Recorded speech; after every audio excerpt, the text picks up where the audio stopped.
그동안 뭐 독방 가는 거 아니냐 이렇게 해서 뭐 가기도 전에 여기저기서 가기도 전에 일어나지도 않은 일 갖고 비판을 하고 그랬었는데 결국 독방이 아니라 물론 이런 비판 여론 때문인지 아닌지 모르겠지만 결국 독방이 아니라 혼거실 여러 사람이 함께 수용되는 혼거실에 수용을 됐습니다. 지금 이 남부교도소 4인실 모습인데요. 철창이 있고 철창 안에 이렇게 보이는데 아마 구치소를 뭐 가본 분들이 없기 때문에 보시면 상당히 생각보다는 좋다라는 게 저는 개인적인 생각입니다. 상당히 쾌적하다는 얘기가 좀 맞을지 모르겠지만. 근데 그 남부교도소는 소위 말해서 그 스마트 교도소라고 이렇게 불리는데요. 그 최근에 그 생겼기 때문에 모든 어떤 시설이라든가 기타 여러 가지 그 가구 뭐 이것이 그 깨끗하고 뭐 이런 것이죠. 우리나라 교도소 중에서는 가장 시설이 좋은 곳이군요. 그렇죠. 반면 이제 그 안양교도소 같은 경우는 이제 뭐 여러 가지 논란이 있지만 상당히 그 오래됐기 때문에 뭐 바닥이라든가 뭐 침대 이거 상당히 좀 낙후돼 있고 그래서 어쨌든 보기에는 상당히 쾌적하지만 그럼에도 불구하고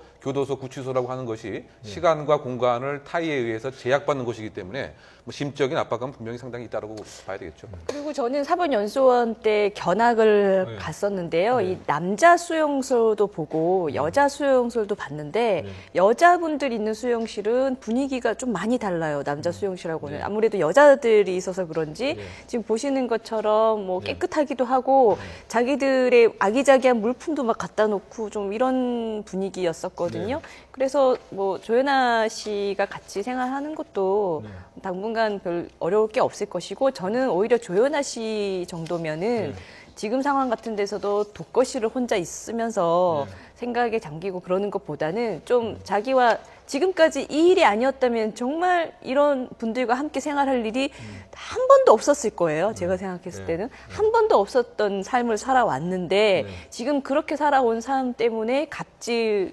땅콩 비행기까지 돌리는 그런 갑질 행위를 하고 온갖 비난 받는 거잖아요. 그냥 지금 이것도 본인이 다 감당해야 되는 일이고 어떻게 보면 본인 인생의 하나의 전화위복과 같은 계기가 될 수도 있다라고 생각하고 저는 받아들이고 저 생활에 적응했으면 좋겠네요.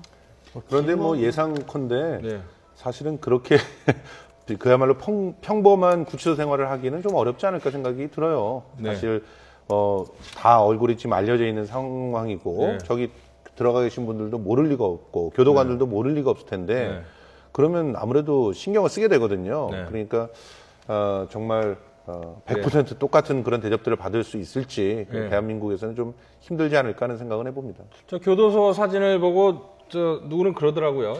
예전으로 치면 이제 내무반, 군부대 생활관보다도 좋다 뭐 이런 얘기도 할 정도네요.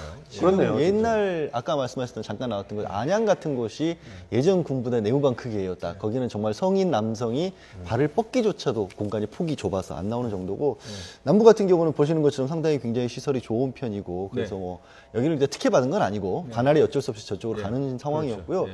남부도 그런데도 2011년에 지은 새로 신축을 했는데도 불구하고 이미 수용 인원은 초과했어요. 뭐 당연히 뭐 홍보실을 이용할 수밖에 없는 현실적인 상황이고 독방이 많지는 않으니까요. 그리고 길어야 지금 검찰 단계에서 20일, 그다음에 재판을 하면서 뭐 짧게는 2개월에서 길면 최장 6개월 정도 1심에서만 있을 수가 있는데 그렇게 길게 볼 수 있는 상황은 아니거든요. 그러니까 어떤 얘기를 하면 심리학자들이 그 교정심리학자들이 6개월 정도를 넘어가 버리게 되면 사람이 그거를 나중에 감당하는 데 있어서도 상당히 어려워진다라고 합니다, 사실은. 근데 그 이내 단기의 어떤 수용일 경우에는 그 고통이 큰 대신에 또 깨어나는 것도 굉장히 빨리 깨어날 수 있다고 하니까 아까 강 변호사님 말씀하신 것처럼 본인의 어떤 뭐 지난 거를 돌아볼 수 있는 또 좋은 계기로 삼을 수도 있겠죠.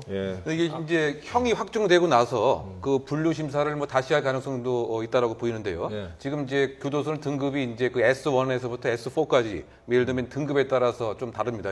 바꿔 얘기하면 그 중금 시설 아니면 이제 보안 시설 뭐 이렇게 좀 다르게 이제 있는데 어쨌든 남부 구치소는 뭐 가벼운 어떤 범죄자들이 있는 그 보안 등급 이제 2등급에 해당이 되고 그 여자들만 있는 곳이 이제 그 청주 여자 교도소죠. 그래서 형이 확정되고 나서 어느 교도소에 이제 배정될지는 또 그때 가서 또 달리 평가해야 될 문제고요. 또 그 교도소에서 처음에 와서는 이제 분류 심사를 또 다시 하기 때문에 지금 이제 처음에 이제 그 4명, 5명이 있는 사람들과 이제 다른 사람들이 있을 가능성이 큰데 그 수용자들의 입장에서는 이제 처음에 있는 곳에 계속 있고 싶어 하고 교도소를 옮겨가는 것을 상당히 두려워하죠. 왜냐하면 기존에 정착했던 것에 익숙하고 또 아는 사람도 있고 그래서 앞으로 이제 형 확정 이후에 어떤 식의 분류 심사 이루어질지도 뭐 주목을 해야 되지 않나 보입니다. 자, 아버지 조양호 회장 얘기를 해보죠. 이 그룹 직원, 임직원들을 상대로 시무식을 열었고 거기서 신년사를 했는데 뭐 제대로 읽지도 못하고 내려왔다라는 건데요. 뭐 새해를 시작하는 시점에 밝고 희망찬 화두 대신에 반성과 자성의 발부터 드리게 돼 미안하다. 이 불미스러운 일로 사회적 무리를 일으키고 마음의 상처를 드린 점을 한진그룹의 모든 임직원 여러분께 깊이 사과드린다라는 이 대목을 얘기를 하면서 울먹였다라는 게 현장에 있었던 사람들의 전언이고요. 뭐 결론은 모든 임직원이 효율적으로 일할 수 있도록 관리 시스템을 다시 점검해서 불합리한 제도와 관행은 바꾸도록 하겠다. 그러니까 이제 소통을 중요시하겠다. 뭐 이런 얘기일 수 있는데, 자, 뭐 울컥했다고 하니까 뭐 앞서 말씀드린 대로 혼거실에 있을 딸 생각이 나서 울컥한 건지, 아니면 산전수전 공중전까지 겪었을 재벌그룹 회장에게도 너무나 감내하기 힘든 사건이었기 때문에 거구이시지만 힘들어서 이렇게 울컥한 건지 뭐 어떤 생각이 들었을까요? 저는 이 중년 이상 된 남성분이 울 때는 자식 생각이 좀 가장 크지 않을까 싶은데요. 대표적으로 그 고승덕 씨도 딸 얘기하면서 이제 울부짖으셨고 정몽준 의원도 아들 얘기하면서 정말 속에서 우러나는 울음을 터뜨리셨고 엄청 울었죠. 그 여러 사람 앞에서 연설하면서. 맞습니다. 조양호 회장 같은 경우에도 다른 일로는 절대 눈물 흘리지 않을 것 같은 정문중 그 의원도 마찬가지시고 그런데 이제 딸 생각하면서는 시무식 때 울컥하지 않았을까 싶어요. 저희가 아버지의 눈물 한번 준비를 해봤었으면 어떤 심리였을지도 알 수 있었을 건데, 자, 어쨌든 뭐 소통, 그래서 밑에서, 그러니까 이번 사태로 드러난 대한항공이나 한진그룹 내 잘못된 제도와 관행을 바꾸겠다라는 취지로 얘기를 했기 때문에 어쨌든 간에 이번 사태가 긍정적으로 작용할 수 있는 계기가 대한항공이나 한진 쪽에는 충분히 되겠네요. 어떤 부분이 필요할까요? 뭐 그렇게 생각을 해야 될 것 같아요. 그래서 이제 소통위원회를 통해서 여러 가지 제도, 문화 등을 바꾸겠다라고 얘기하는데, 그런데 사실은 이제 그 문화를 바꾸는 것은 상당 기간 뭐 시간이 좀 소요되고요. 통상 제일 빨리 바뀌어질 수 있는 것이 테크놀로지라고 이제 얘기를 하고 가장 늦게 바꾸는 것이 이제 그 문화다 뭐 이렇게 평가를 하는데, 그럼에도 그 속도를 이제 빨리 하기 위해서는 결국은 스스로가 소위 말해서 이제 그 본인 자체가 여러 가지 특권을 먼저 내려놓는 이와 같은 모습을 이제 보여주는 것이 상당히 중요할 것 같습니다. 그래야 그 주변에 있는 스태프와 직원들이 따라하게 되는데 본인 자체 여러 가지 모습 자체가 그대로 유지된 차에는 결국은 바꾸는 데 많은 시간이 걸린다. 그래서 기존의 의사결정 구조라든가 또는 어쨌든 많은 재량권을 실무자들한테 준다든가 이런 것을 통해서 이른바 어떤 권력거리가 권력거리가 납작해질 수 있는 것으로 이제 바꾸는 이와 같은 것에 중점을 두는 그런데 그 내용들을 보면요, 상당히 그 정치인들이 잘하시는 말들을 갖다 사용을 하시는 걸 볼 수 있어요. 그러니까 지금 저는 그 조양호 회장이 분명히 가슴속 깊이 아픔은 있을 거라고 보지만 이 사태에 대한 적확한 그런 해결책을 내놨느냐에 대해서는 조금 부정적인 생각들이 있습니다. 왜냐하면 지금 이 모든 문제의 핵심은 오너들이 직접 경영에 들어가서 좌지우지하게 되면서 생기는 문제거든요. 이게 소통위원회가 생긴다고 해서 과연 극복이 될까요? 사실 소통위원회가 생긴다고 해서 오너들이 사주이면서 동시에 인사권을 다 갖고 있는데 그러면 누가 정말 용기를 내서 그런 소통들을 위해서 자기 목숨을 걸겠습니까?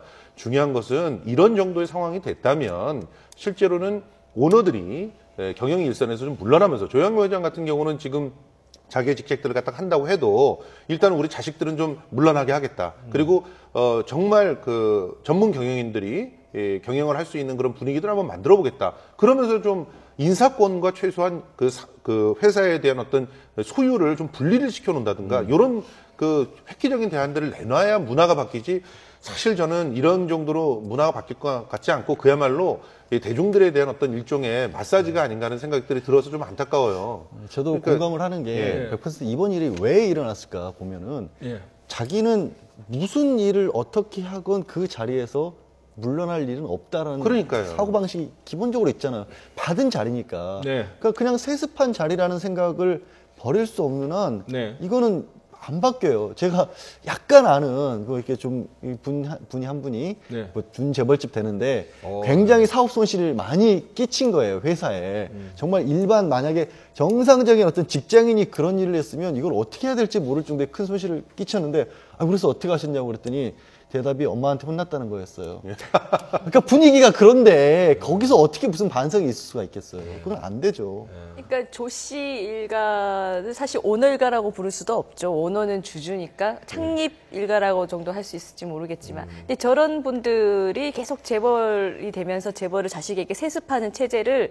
근본적으로 바꾸는 거는 결국 저분들은 절대 할 수가 없어요. 당사자이기 때문에. 결국 국회에서 정부랑 같이 재벌 세습 혁신위원회 같은 걸 하나 만들어서 제도로 바꿔야 되거든요. 제도로 기업이 그냥 일정 소규모 기업이면은 한 명의 창립자가 자기 주인처럼 해도 돼요. 근데 이게 대기업으로까지 커질 때는 이것이 제도 속으로 들어가야 되거든요. 제도에 의해서 경영이 이루어지고 경영이 잘못되고 국민의 피해를 주거나 직원에게 이렇게 피해를 주거나 기업 시스템을 망가뜨리는 사람이 있으면 퇴출을 시킬 수 있어야 돼요. 그리고 그 기업은 다시 온전하게 혁신해서 더 나아가고 이게 돼줘야지 우리 국가 경제에도 도움이 되는 거거든요. 이럴 수 있는 기업만 경제에 도움이 된다고요. 그러니까 그런 기업을 만들 수 있는 제도를 빨리 좀 만들어야 될 것 같아요. 이 스웨덴의 발렌베리 가문이 자꾸 이 조양호 회장 때문에 얘기가 많이 되고 있어요. 누리꾼들에게. 이 그룹은요. 지금 5대째 이어내려오고 있고 철저하게 원칙이 우리 가족들에게 가족의 기업으로 물려준다라고 하는 게 원칙이에요. 그런데도 왜 욕을 안 먹고 왜 계속적으로 혁신을 하면서 스웨덴 전체 GDP의 30%를 차지하느냐. 리더가 되려면 반드시 자기 힘으로 좋은 대학을 우수하게 졸업을 해야 되고 반드시 자기 힘으로 금융가에서 일정한 성과를 내면서 살아남아야지 아버지 회사에 들어와서 일을 할 수가 있는 거예요. 이런 훈련의 기간들이 있고 반드시 노조를 경영이사로 참여시켜서 존중하면서 일을 하라고 하는 게 기업의 대원칙이에요. 이런 원칙은 기본적으로 견제를 할 수 있는 사람들을 만들어 놓는다는 거잖아요. 시스템으로. 그리고 또 하나 리더를 반드시 둘을 세워요. 자기 가문 안에서도 2명을 세워. 그래서 서로가 또 견제할 수 있게 해줘요. 이런 식의 시스템을 온전하고 있기 때문에 5대째 내려와도 계속적으로 망하지 않고 그 회사는 회사대로 계속 혁신을 하고 서로가 소통이 되는 거지 시스템으로 이걸 만들지 않고 일정한 지배체제 내에서 어떤 위원회 만드는 거 이런 것들은 사실은 실질적인 변화가 되기가 굉장히 어렵다는 말씀 드리고 싶습니다. 정리를 하자면은 통렬한 자기 반성 또 어떤 구체적인 그런 실행 계획이 없기 때문에 강한 낙인을 찍힌 거에 비해서는 여전히 부족하다. 그리고 사실은 뭐 유럽 같은 경우에도 가문이 대대로 기업을 이끄는 경우도 있지만 그것이 문제가 아니라 책임의식을 갖고 사회적인 책무를 다하는 그런 모습이 필요하다. 그런 면에서는 이번에 조 회장의 발표는 조금 부족한 면이 있었다라는 게 패널들의 지적사항이었습니다.